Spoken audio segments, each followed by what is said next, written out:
1. This is to show the immersion program how to do set up an invoice or pledge to the groups that come and use your services, or to set up a vendor bill to record the fact that you owe a vendor some money. Let's go up here. I've created templates, so I'm going to go up to the gear icon, and I'm going down to recurring transactions.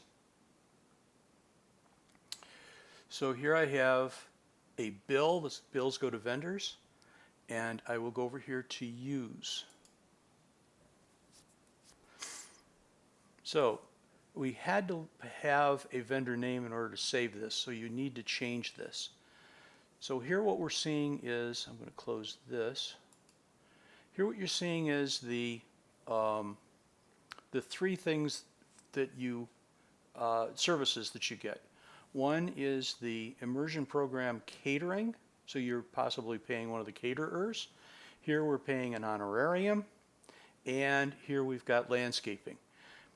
I don't expect you to use all three of these with every vendor, but they're here for your use. And you can see there's trash cans over here to get rid of them. Up here we select the appropriate vendor name. I used Sarah for no particular reason. I'm going to go down to get Blake's Lottaburger.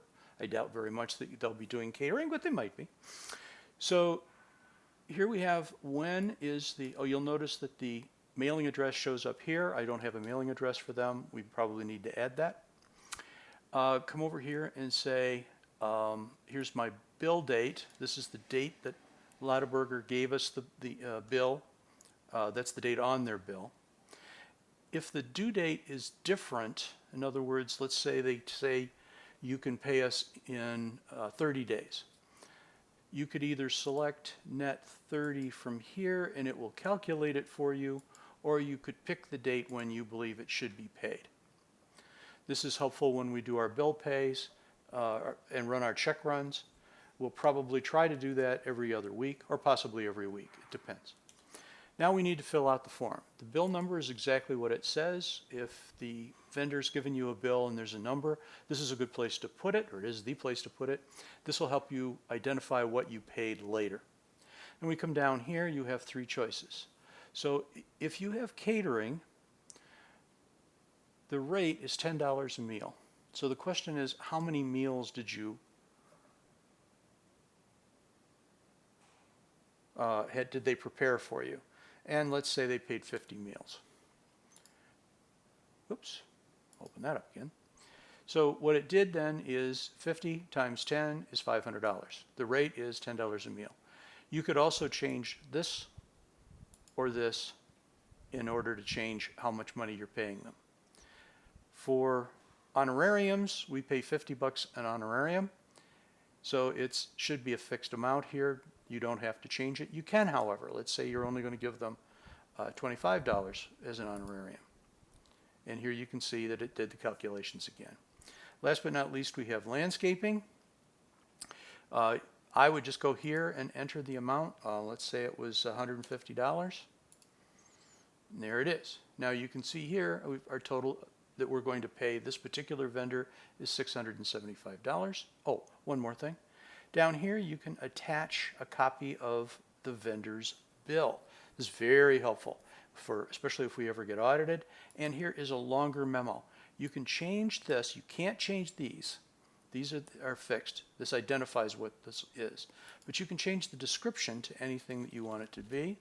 And you can put another description down here for anything you want it to be. You can also, as I said, delete these. They simply go away. Boom, boom. And now you can see $500, $500. That's what you want to pay. And then the finance department will process the payment with the next payment run. Down here, don't select schedule payment. That's not what you want to do. Either probably you want to save and close. This will stay the same so that every time you click on it, it closes, and then you can go on about your work and do something else. Save and new is if you want to come back Here, let's say you're entering a stack of vendor bills. Well, you don't want to go out and come back. You just want to clear all this away and start posting it again. It makes for a very fast changeover. I suspect most of what you'll do is save and close, but that's up to you. As I said, this will stay the same until you change it. It only changes when you tell it to change. That's it. Thank you.